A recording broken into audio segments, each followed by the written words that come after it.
Hello, my name is Derek Long. This is my Rural Civ project. My topic is the difference of poverty in the USA and other countries in ancient times.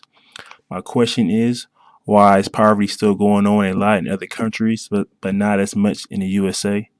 My thesis statement is the reason why there is still poverty in the world because we as a society don't care and we don't believe that it's really happening, but it is.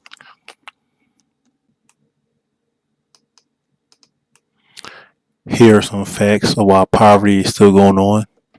At least 80% of humanity lives on less than $10 a day. More than 80% of the world's population lives in countries where income differentials are widening. Less than 1% of what the world spent every year on weapons was needed to put every child into school by the year 2000, and yet it didn't happen. 1.1 billion people in developing countries have inadequate access to water, and 2.6 billion lack basic sanitation. Almost 2 in 3 people lacking access to clean water survive on less than $2 a day, with 1 in 3 living on less than $1 a day. More than 660 million people without sanitation live on less than $2 a day, and more than 385 million on less than $1 a day. There are 121 million children without education. 2.2 million children die each year because they are not immunized.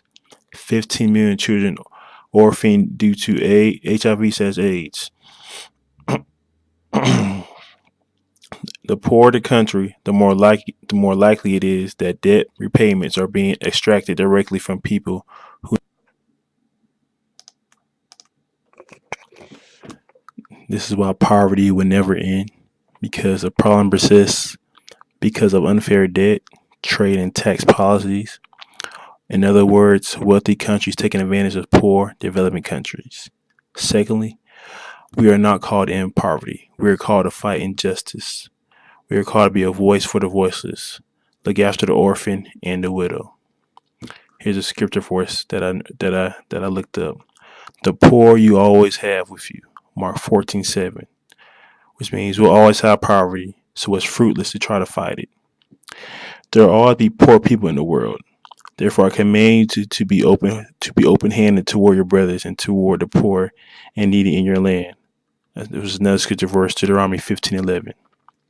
In conclusion, I don't think we're called to end poverty, but I think we're called to help our neighbor. So that's the end of my project, my Rural Civ project. Today's date, April 7th, 2014. Bye.